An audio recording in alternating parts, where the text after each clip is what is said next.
ঢাকা মহানগর শাখা কর্তৃক আয়োজিত আজকে প্রতিষ্ঠা বার্ষিকীর সভাপতি মঞ্চে ইসলামী আন্দোলন বাংলাদেশের কেন্দ্রীয় প্রেসিডিয়াম সদস্য মহাসচিব সহ বিভিন্ন পর্যায়ের দায়িত্বশীল আমার প্রিয় সাংবাদিক বন্ধুগণ, সামনে বিশেষ করে যে যুবক একঝাঁক বসে রয়েছেন, তারাও আছেন এই দেশের গড়ার ভবিষ্যৎ কারিগর। ইন্নাকা লাআলা খুলুকিন আযীম। আল্লাহ রাব্বুল আলামিন তার প্রিয় রাসূল প্রিয় নবী মুহাম্মদ রাসূলুল্লাহ সাল্লাল্লাহু আলাইহি ওয়াসাল্লামকে উত্তম চরিত্রের অধিকারী করে আল্লাহ তাকে সৃষ্টি করেছেন।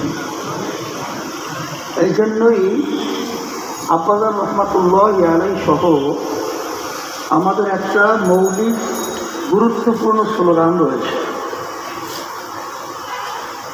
নীতি ও ভালো নেতা চাই, এছাড়া জাতি দেশের মুক্তি নাই।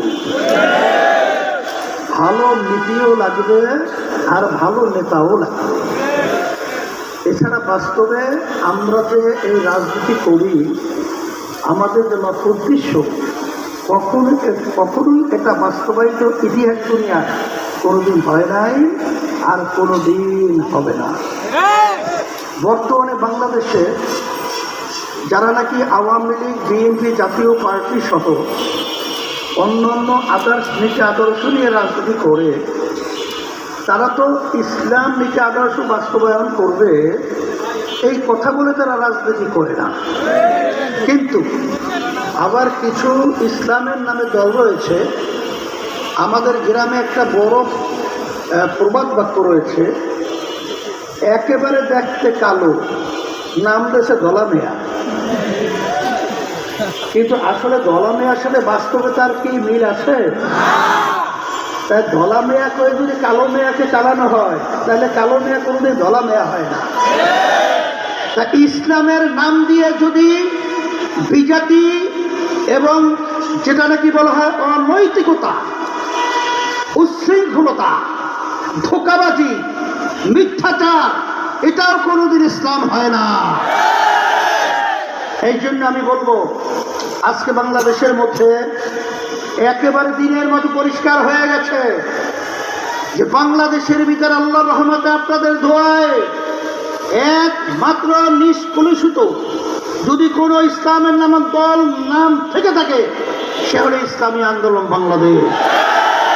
এই জন্য আপনারা দেখেছেন আমাদের প্রতিষ্ঠা থেকে শুরু করে অদ্যাবধি পর্যন্ত আল্লাহর রহমতে আপনাদের দোয়ায় আমরা কোনো ক্ষমতার এবং কোনো অর্থ, কোনো সম্মানের মোহে আজ পর্যন্ত আমরা আমাদের নীতি আদর্শকে আল্লাহর হজরে আমরা বিলীন করি নাই। আজকে পরীক্ষিত হয়ে গেছে, তাই জন্য ইসলামকে ভালোবাসেন, দেশকে ভালোবাসেন। আমি সকল উদাত্ত আহ্বান জানাবো, আসেন, এদেশে আমরা জন্মগ্রহণ করেছি, এদেশের আমরা সন্তান, এদেশ নিয়ে ভালো মন্দের সাথে আমরা ওতপ্রোতভাবে জড়িত রয়েছি। আসেন, আমরা 54-55 বছরে আমরা দেখেছি যাদের কাছে আমরা দেশ সুন্দর পরিচালনার জন্য আমরা রেখেছিলাম। আসলে গ্রামে একটা কথা রয়েছে, শ্রীগালের কাছে মুরগি আমানত, বর্গা হেফাজত রাখার মতোই বাস্তবতা হয়েছে। এদেশের কল্যাণ যদি আমরা চাই, এদেশের মুক্তি যদি আমরা চাই, আসেন আমরা ইসলামী নীতি আদর্শ নিয়ে যদি আমরা সামনে অগ্রসর হতে পারি। আর এটা বাস্তবায়নের জন্য সবচেয়ে বড় ভূমিকা পালন করবে আমার যুবকেরা। এখানে আমি যুবকদেরকে বলবো, আসো তোমরা আদর্শবান যুবক হও, তোমরা চরিত্রবান যুবক হও। যদি আজকে আদর্শবান এবং চরিত্রবান যুবক হতে পারো, সেদিন বেশি দেরি নয়, এই দেশের মধ্যে সর্বশ্রেণীর পেশার মানুষ দুনিয়াতে শান্তি এবং আখেরাতে মুক্তির পথ তারা দেখতে পাবে। এই আশাবাদ ব্যক্ত করে তোমাদের সম্মেলন যারা করেছে ধন্যবাদ জানিয়ে আমি দোয়া করে তোমাদের কাছে দোয়া চেয়ে আমি আলোচনা শেষ করছি। রব্বানা আতিনা ফিদ দুনিয়া হাসানা ওয়া ফিল আখিরাতি হাসানা ওয়া কিনা আযাবান্নার বিরহমাতিকা ইয়া আরহাম।